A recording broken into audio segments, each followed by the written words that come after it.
All right, here's a powerful, suspenseful, human-centered introduction for your YouTube story with the title you provided. They all saw her that morning, the new girl stepping off the bus with her backpack slung over one shoulder, shin high, but eyes wary, scanning every corner of that run-down high school parking lot, like she already knew trouble was coming. Her name was Alia Turner, 17, tall, lean but solid, with braids falling down her back and a scar just beneath her jaw that looked like it had a story no one was brave enough to ask about Dot. No one really knew where she came from. Rumor had it she'd bounced around. Detroit, Atlanta, maybe even foster homes, maybe even juvenile detention. No one knew for sure. But what they did know, in that narrow hallway by the cracked trophy case, was that there was fresh meat in the water. And Bullies? They could smell fear, except they smelled something else on Alia. Something they couldn't quite name, but they still thought they could break her down. Like she was just another new kid they could corner behind the gym, trip, in the cafeteria, push around until she learned her place. That morning, it started with a shove.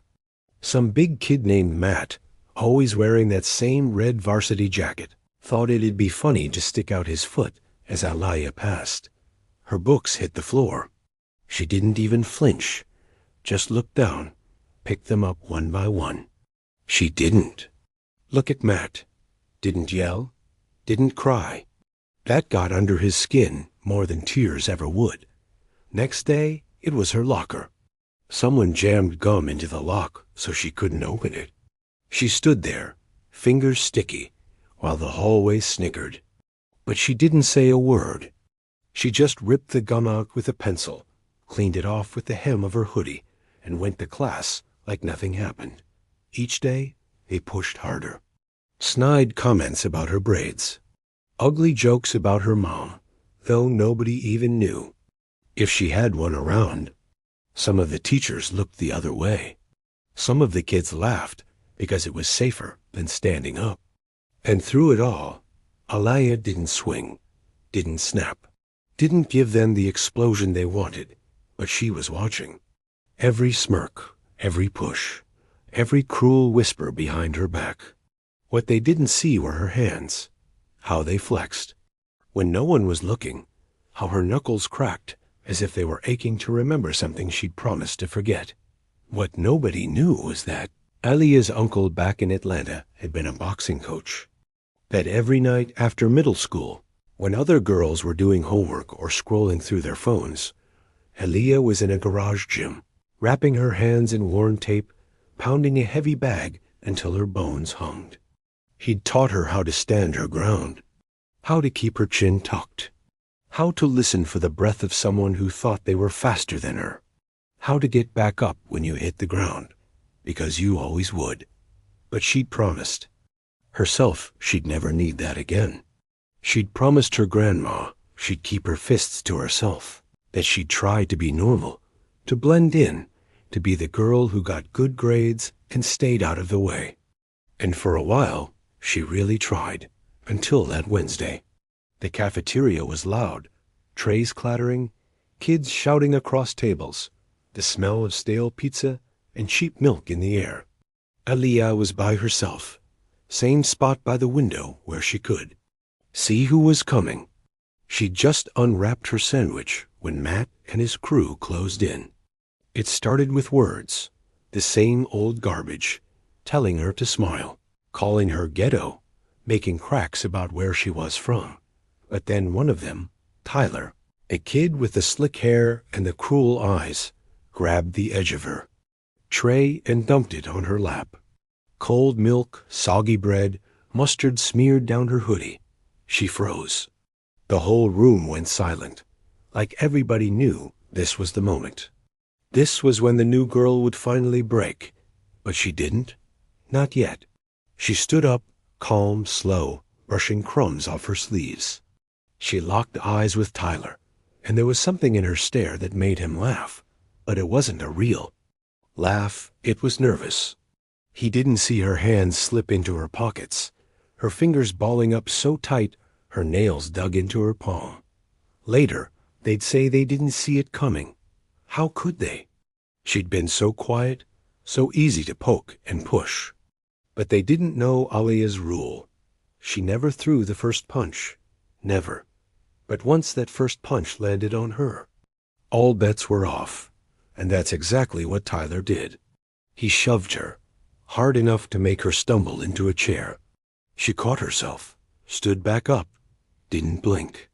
Tyler stepped forward, big grin like he'd won some prize.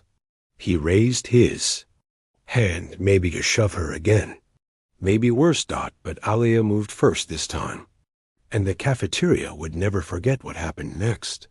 The story would spread like wildfire. How the new black girl who'd been so quiet turned out to be something else entirely. A brutal fighter, they'd say, fast, precise, not wild, and swinging but sharp, like she'd been waiting all her life to remind herself what she could do when she had to.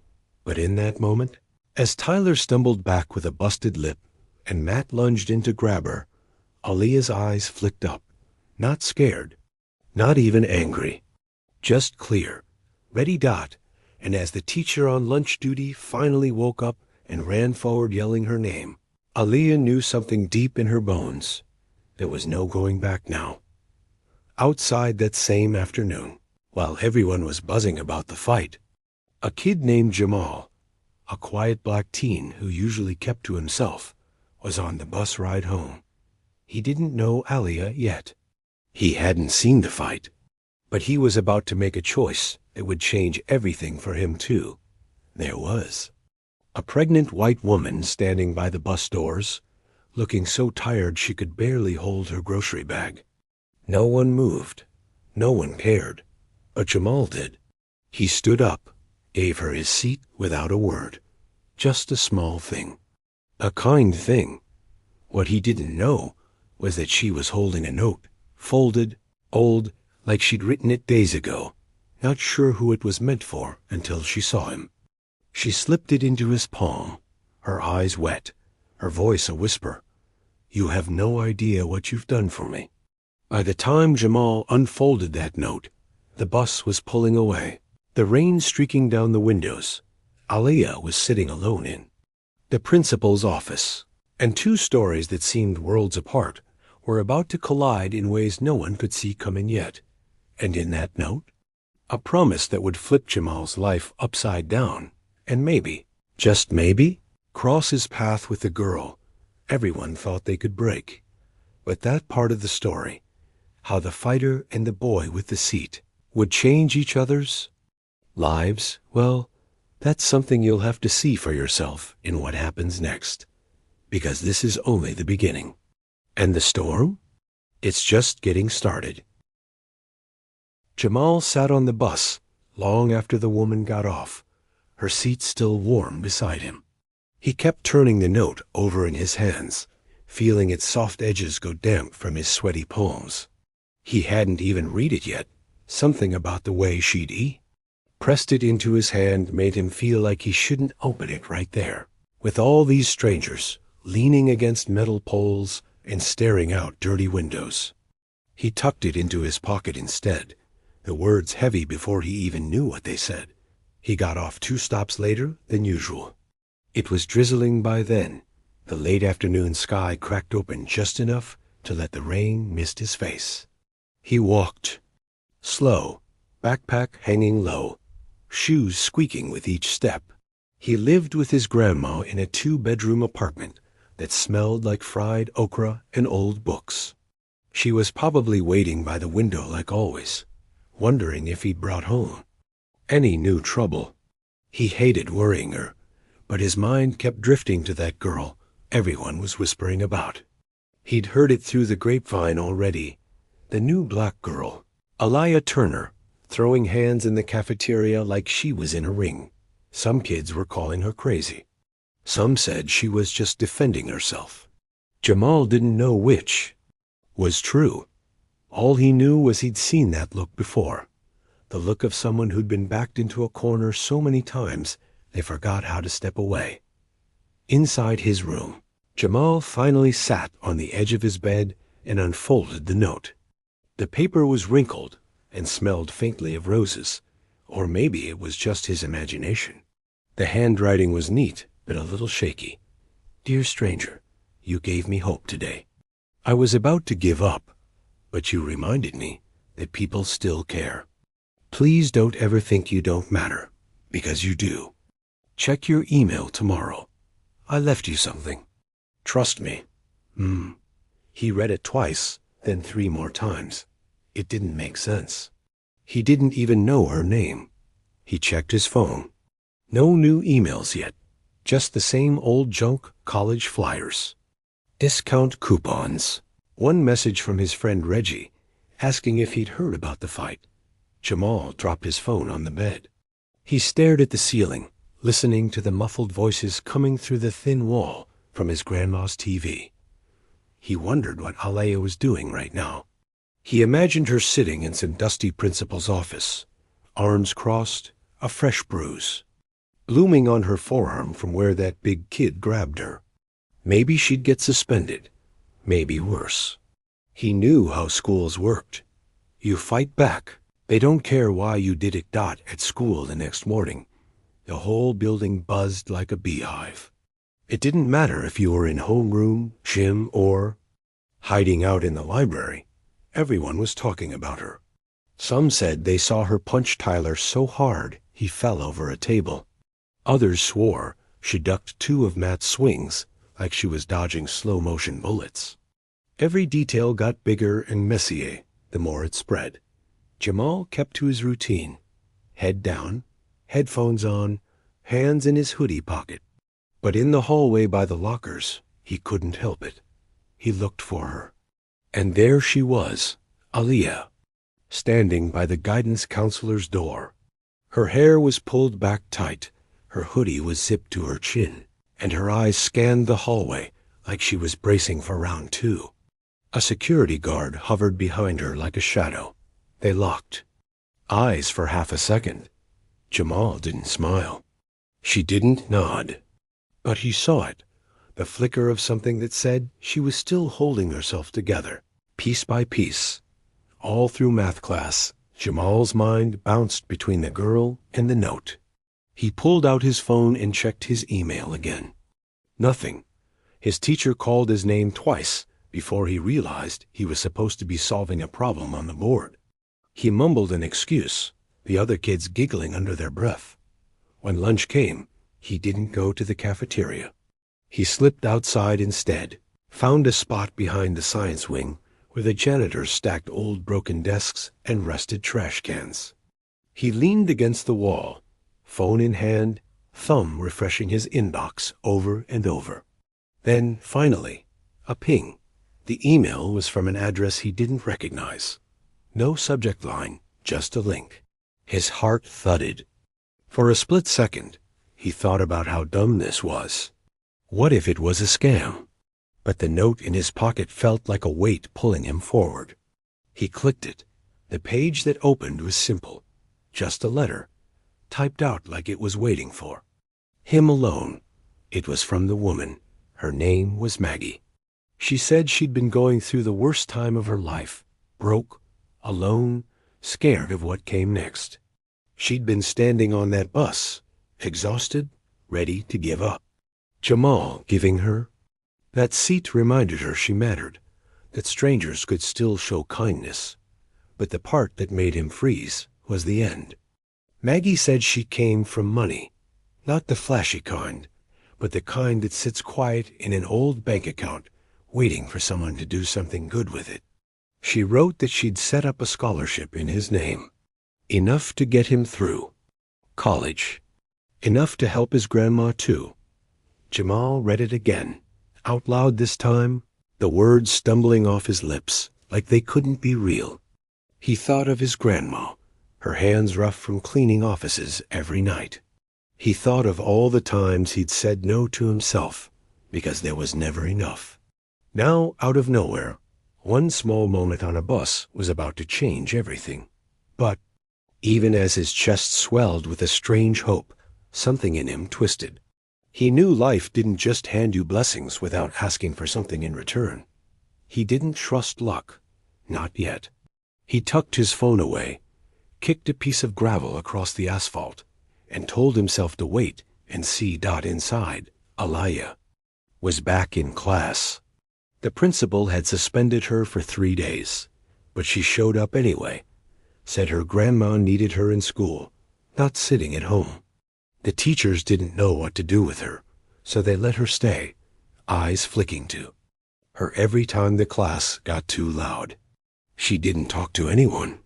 She didn't even look up when the whispers followed her down the hall. By the last bell, Jamal found himself standing by the exit doors, waiting.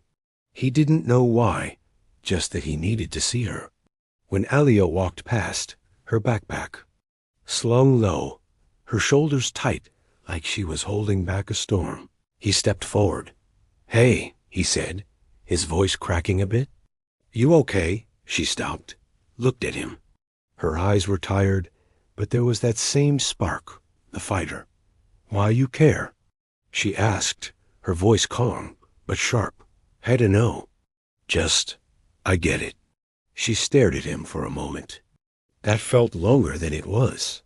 Then she shook her head, gave him the smallest half smile, not happy, but not cold either, and kept walking.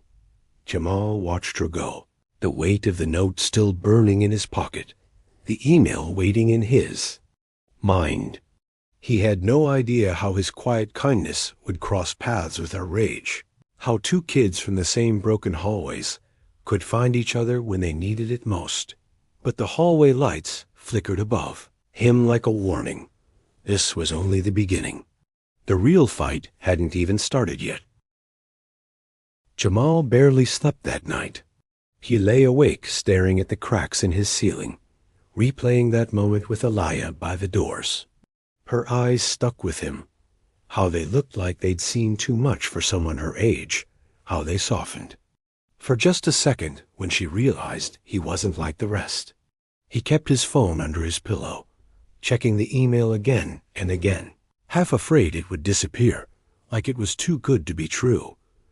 When the sun finally cracked through his blinds, he got up before his grandma knocked on his door. He moved slow, careful not to wake her up yet. She was the only real family he had. His mom had left when he was 7. His dad never stayed longer than a voicemail. It was always just him and his grandma, and he liked it that way. Simple, safe, but now this money, this scholarship felt like a door swinging open that he wasn't sure he was ready to walk through. At school, everything felt sharper. He could hear the rumors about Aliyah bouncing off the lockers like little grenades. She's on probation. She fought a teacher once. She's gonna get expelled. But none of the kids spreading the gossip actually knew her. They just liked having something dangerous to whisper about. Jamal caught sight of her by the bike racks. She was alone again, earphones in, hoodie up. For a second, he thought about going over, asking if she wanted to sit with him at lunch. But then Matt and Tyler came around the corner, laughing too loud, slapping each other on the back like they hadn't just gotten embarrassed in front of half the school. Jamal watched the way their eyes locked on Aliyah. That mean, stupid look people get when they feel small and need to make someone else feel smaller. Aliyah didn't even glance at them. She just pulled her hood tighter, unlocked her bike, and rode off before the first bell even rang. Jamal knew she probably wasn't going home. Kids like her had hiding spots, abandoned courts, empty rec centers, places where you could hit something until your knuckles split, and nobody asked why. Inside, the teachers tried to keep the day moving like normal, but the fight still lingered. Tyler sat in the back of English with a bandage under his lip, smirking like he was planning round 2. Jamal couldn't focus. Every time he caught Tyler's eyes, he felt something harden in his chest. He knew kids like that, the ones who'd poke and poke until you broke, then point at you like you were the monster. By lunch, Jamal had made up his mind. He found Reggie leaning against the vending machine. Reggie was the type to know everything before it happened. Who was skipping? Who was hooking up? who was on probation. He always had the word. "Hey," Jamal said. "You heard anything about Alea?" Reggie popped open his soda. "You mean Tyson Turner?" He laughed at his own joke. "She's crazy, man. Matt said she's got, like, anger issues. Supposed to be on meds or something?" Jamal frowned. "Or maybe she's just tired of getting messed with." Reggie shrugged. "Whatever, man. I'd stay clear. Word is they're gonna try her again. Matt's embarrassed. Can't let that slide." Jamal's stomach sank.